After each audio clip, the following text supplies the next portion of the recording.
তোরকা, যাকে আমরা ইংরেজিতে অ্যানথ্রাক্স বলি, একটি মারাত্মক ব্যাকটেরিয়াল সংক্রমণ যা মূলত ব্যাসিলাস অ্যানথ্রাসিস নামক জীবাণুর মাধ্যমে ছড়িয়ে পড়ে। ভারতের গরুর মধ্যে এই রোগটি একটি গুরুতর স্বাস্থ্য ঝুঁকি হিসেবে দেখা দেয়, বিশেষত যেসব অঞ্চলে পশুপালন প্রধান অর্থনৈতিক কার্যক্রম। অ্যানথ্রাক্স সাধারণত মৃত বা সংক্রামিত পশুর দেহ, চামড়া অথবা পরিবেশে থাকা স্পোরের মাধ্যমে ছড়ায়। তাই গরুকে তোরকা থেকে সুরক্ষিত রাখতে বেশ কিছু গুরুত্বপূর্ণ পদক্ষেপ গ্রহণ করা জরুরি। প্রথমত, সচেতনতা এবং নিয়মিত পর্যবেক্ষণ অত্যন্ত গুরুত্বপূর্ণ। পশুপালকদের উচিত প্রতিদিন গরুর স্বাস্থ্যের দিকে নজর রাখা, যেমন হঠাৎ খাবার ছেড়ে দেওয়া, উচ্চ জ্বর, শ্বাসকষ্ট, চামড়ায় ফোলা বা রক্তক্ষরণ ইত্যাদি লক্ষণ দেখা দিলে সতর্ক অবলম্বন করা। অ্যানথ্রাক্সের প্রাথমিক লক্ষণ শনাক্ত হলে দ্রুত পশু চিকিৎসককে জানানো উচিত। দ্বিতীয়ত, টিকাদান হল তোরকা প্রতিরোধের সবচেয়ে কার্যকর উপায়। ভারতের অনেক অঞ্চলে সরকারিভাবে গরুর জন্য অ্যানথ্রাক্স টিকা প্রদান করা হয়। প্রতি বছর নিয়মিত টিকা দেওয়া হলে পশুদের রোগ প্রতিরোধ ক্ষমতা বাড়ে এবং সংক্রমণের ঝুঁকি কমে। নতুন গরু কেনার সময় তাদেরও টিকা দেওয়া হয়েছে কিনা তা নিশ্চিত করা উচিত। তৃতীয়ত, মৃত বা অসুস্থ পশুর দেহ যথাযথভাবে নিষ্পত্তি করা জরুরি। অ্যানথ্রাক্সের স্পোর বহু বছর মাটিতে সক্রিয় থাকতে পারে, তাই আক্রান্ত পশুর দেহ খোলা জায়গায় ফেলে দেওয়া বিপজ্জনক। মৃত পশুকে গভীর গর্তে পুঁতে ফেলা, চুন ছিটিয়ে দেওয়া এবং এলাকাটি ভালোভাবে পরিষ্কার করা উচিত। কখনোই আক্রান্ত পশুর রক্ত, চামড়া বা দেহাংশ খোলা হাতে স্পর্শ করা উচিত নয়। চতুর্থত, গরুর খাবার ও পানি পরিষ্কার ও নিরাপদ রাখা অত্যন্ত প্রয়োজন।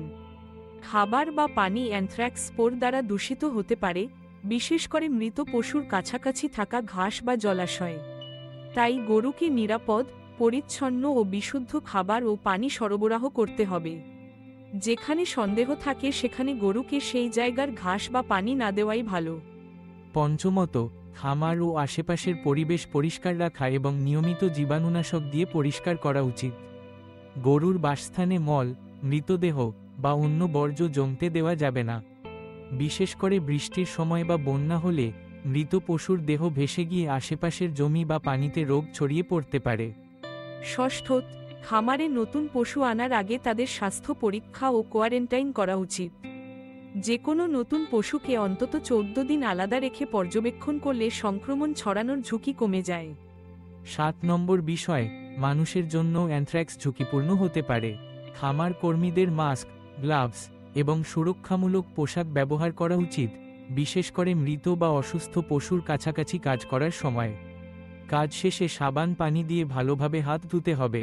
অষ্টমত, সরকারি ও স্থানীয় পশুস্বাস্থ্য বিভাগের সাথে যোগাযোগ রাখা অত্যন্ত দরকার। কোন অঞ্চলে অ্যানথ্রাক্স ছড়িয়ে পড়ার খবর পেলে দ্রুত ব্যবস্থা নিতে হবে। সরকারি নির্দেশনা অনুযায়ী পশুদের টিকাদান, জরুরি চিকিৎসা ও সতর্কতামূলক ব্যবস্থা নিতে হবে। সবশেষে, গরুর মালিক এবং খামার কর্মীদের প্রশিক্ষণ দেওয়া যেতে পারে, যাতে তারা অ্যানথ্রাক্সের লক্ষণ, প্রতিরোধ এবং সঠিক ব্যবস্থাপনা সম্পর্কে সচেতন থাকে। স্বাস্থ্য সচেতনতা বৃদ্ধি, সময়মতো টিকা, খাদ্য ও পরিবেশের নিরাপত্তা এবং আক্রান্ত পশুর যথাযথ নিষ্পত্তি, এই সব মিলিয়ে অ্যানথ্রাক্স প্রতিরোধ করা সম্ভব। এইভাবে গরুকে তোরকা বা অ্যানথ্রাক্স থেকে সুরক্ষিত রাখতে পারিবারিক, সামাজিক ও প্রশাসনিক স্তরে সম্মিলিত উদ্যোগ গ্রহণ প্রয়োজন। সচেতনতা, সতর্ক এবং বিজ্ঞানভিত্তিক ব্যবস্থাপনার মাধ্যমে ভারতের গরুদের স্বাস্থ্য ও জীবন রক্ষা করা সম্ভব।